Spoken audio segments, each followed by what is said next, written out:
Il est l'heure d'apprendre de nouveaux mots pour vous la péter au resto quand on sera sorti de cette foutue crise, histoire d'impressionner un peu tout le monde et montrer que vous savez parler d'autre chose quand même que de la dernière saison de Drive to Survive. Survirage, sous-virage, tête à queue, coup de raquette, drift, cela ne représente pas des figures ou des gestes techniques, un peu comme au football, quoique.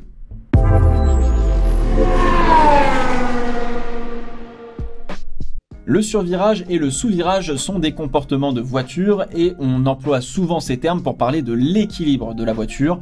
Jusqu'à preuve du contraire, la voiture n'est pas sur un rail, donc elle peut se comporter de façon un peu bizarre que nous, personnellement, n'expérimentons pas forcément beaucoup au quotidien ou alors très rarement. Le survirage est un phénomène où seulement l'arrière de la voiture glisse dans un virage. C'est un comportement en fait qui a tendance à orienter le nez de la voiture vers l'intérieur du virage. Le cas extrême du survirage, c'est donc le tête à queue. On dit alors que l'arrière est passé devant. Le sous-virage est le phénomène inverse, ce sont seulement les roues avant qui glissent dans un virage. C'est un comportement en fait qui a tendance à orienter le nez vers l'extérieur du virage. Le cas extrême du sous-virage, c'est donc d'aller tout droit et de ne pas prendre son virage. Le drift en général est un comportement où les 4 roues de la voiture peuvent glisser dans un virage. On est forcément plus en comportement de survirage contrôlé que de sous-virage. Pour comprendre ces phénomènes, on va parler de masse. Oui, ça va faire plaisir à certains, on ne va pas parler de poids, mais bien de masse. Et je vais vraiment simplifier un maximum parce que c'est un peu compliqué. La voiture est un objet avec une certaine quantité de matière, donc c'est une masse. Cette masse repose sur la route via les 4 pneus et les suspensions. À l'arrêt, la masse est distribuée de manière égale sur chaque pneu. Le centre de gravité est au milieu et les pneus ont donc une charge égale. On ne bouge pas, tout va bien. Encore une fois, je simplifie. Bon, mettons-nous en mouvement. On va provoquer une accélération. Le centre de gravité va se déplacer vers l'arrière, ce qui va charger les pneus arrière et décharger les pneus avant, un peu comme un certain Dominique Toretto dans son quart de mile. On vient donc de faire un transfert de masse, on est passé de tout le monde à la même charge à les pneus arrière en prennent plein la tête.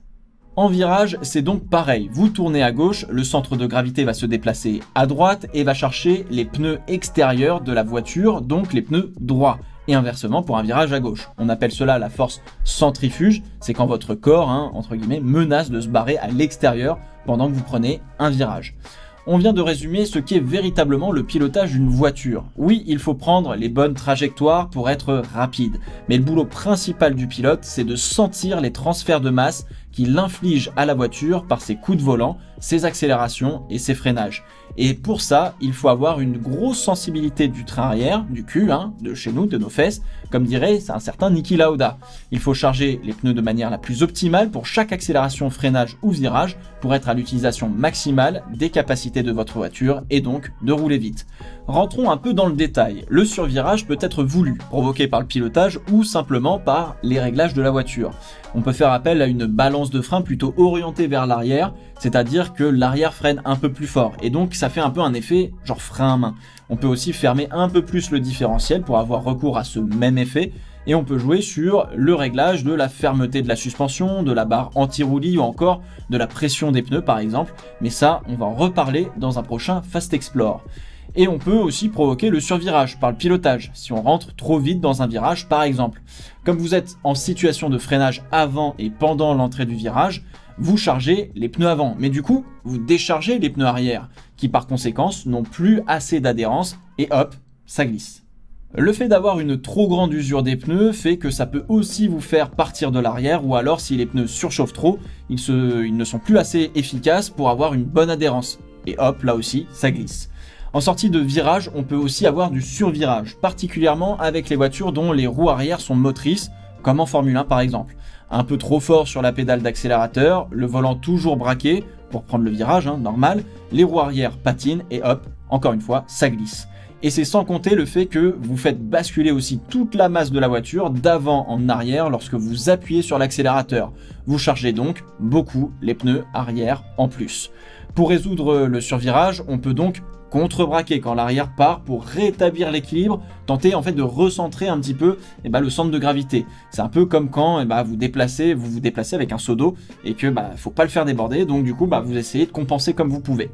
Sur une entrée de virage, toute la masse est sur l'avant à cause du freinage. Si ça part de l'arrière, arrêtez de freiner. Essayez de rebasculer un petit peu de masse à l'arrière pour retrouver de l'adhérence. Inversement, sur les sorties de virage, déchargez l'arrière, enlevez un peu d'accélération et surtout débraquez. Attention à ne pas trop contre-braquer pour rétablir l'équilibre, car si vous êtes trop insistant ou violent, la masse va se redéplacer subitement de l'autre côté de la voiture dès que les pneus auront repris de l'adhérence, et là, ça vous fait partir à l'opposé, le fameux coup de raquette. Le sous-virage est donc l'effet inverse. Cela peut être assez désagréable parce que aller tout droit dans un virage, on a connu un peu mieux comme sentiment. Les causes sont à peu près les mêmes pour une entrée de virage, vous allez trop vite, tout simplement. Vous pouvez n'avoir pas assez freiné, la masse de la voiture n'est pas assez sur l'avant, du coup les pneus avant n'ont pas assez d'adhérence et du coup ils glissent. Ou alors vous allez trop vite, vraiment trop vite, et malgré le freinage, trop de charge sur les pneus avant, ça glisse et hop, tout droit. Forcément, si vous bloquez là où les roues avant, vous perdez toute l'adhérence d'un coup. Et pour résoudre ce sous-virage, il n'y a pas de 36 solutions. Si vous bloquez les roues, enlevez du frein pour les débloquer. Et si vous n'avez pas mis assez de frein, mettez un petit peu de frein pour retransférer la masse sur les roues avant et leur donner de l'adhérence. En sortie de virage, l'accélération va faire basculer la masse vers l'arrière. Du coup, cela va décharger les roues avant et donc vous aurez moins d'adhérence. Si vous accélérez trop tôt, vous n'aurez pas assez d'adhérence pour finir votre virage. Entrée ou sortie de virage, si vous avez du sous-virage, il ne faut pas surbraquer votre volant. Si vous braquez trop, en fait, vous créez du sous-virage car vous demandez trop aux pneus avant qui vont se mettre à glisser. Pensez donc à légèrement débraquer. Dans tous les cas, sur virage ou sous virage, si vous voulez éviter de perdre du temps ou de vous faire des frayeurs accessoirement, prenez le virage à la bonne vitesse. Il n'y a pas de secret.